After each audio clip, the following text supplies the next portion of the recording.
Haçlıların yapamadığını maalesef işbirlikçisi olan HDP'li bir belediye bunu rahat bir şekilde yapabiliyor.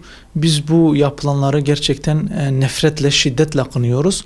Aslında bunların tinetinde olan bir şey. Peygambere yönelik olan hakaretleri daha önce de yapılmıştı, şimdi de yapılmaya devam ediyor.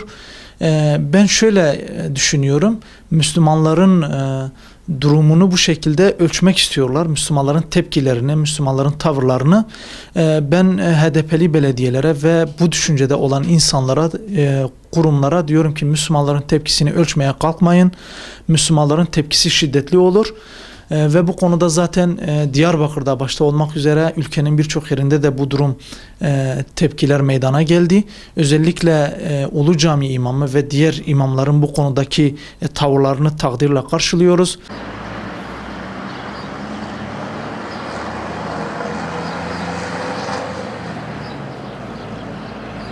Hazreti Muhammed Aleyhisselatü Vesselam gibi bir kutsala yine saldırıyor. Hazreti Muhammed Aleyhisselatü Vesselam Mekke'de insanlığı kurtuluşa çağırdığı zaman yine o asrın bedbahtları tarafından hakarete uğramış ve zulüm görmüştür. Bugün de insanlık düşmanları, insanlıktan nasibini almamış medeniyetsizler, edeniler bugün aynı şekilde o ulu öndere, o Hazreti Muhammed Aleyhisselatü Vesselam'a billboardlara astıkları afişle saldırdılar.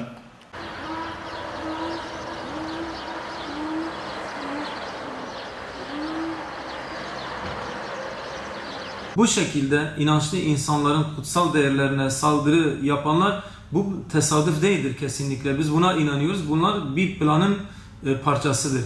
Biz bunu şiddetle kınıyoruz ve bundan sonra bu tür uygulamaların bu topraklarda olmaması için bütün idarecilere çağrıda bulunuyoruz ve buna herkesin çok dikkat etmesi gerekiyor. Ve son olarak şunu söylemek istiyorum. Kutsal değerlere bugüne kadar hakaret eden, saldırıda bulunan, bakın dünyada rezilce, aşağılık bir şekilde başlarına gelmeyen kalmamıştır. Karikatür hazırlayan, hakaret eden, iftira atanlar, peygamberlere, kutsal kitaplara bakın ne hale gelmiş. Onun için herkes aklını başına alsın.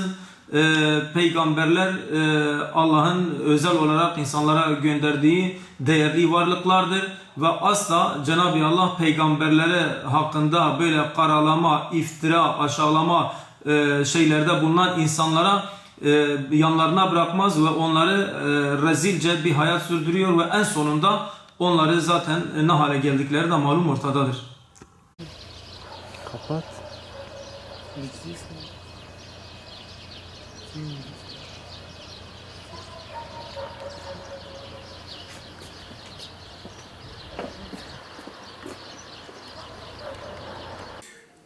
Bu yapılan çirkin saldırıların sadece Hz. Muhammed sallallahu aleyhi ve selleme olan kinleri değildir.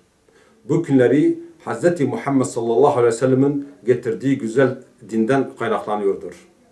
Hz. Muhammed sallallahu aleyhi ve sellem bugüne kadar tarih boyunca, dünya boyunca onun gibi ne lider gelmiş, ne bir önder gelmiş, ne de gelebilir. İşte onların tek derdi İslam'ı yok etmek ve İslam'ı bertaraf etmektir. İşte bunun için bu türlü olayları ve vakaları sürekli Müslümanların nasıl bir hale geldiğini ve Müslümanların bunlara nasıl tepki gösterebilecekleri için bu türlü oyunlar ve afişler asılmaktadır.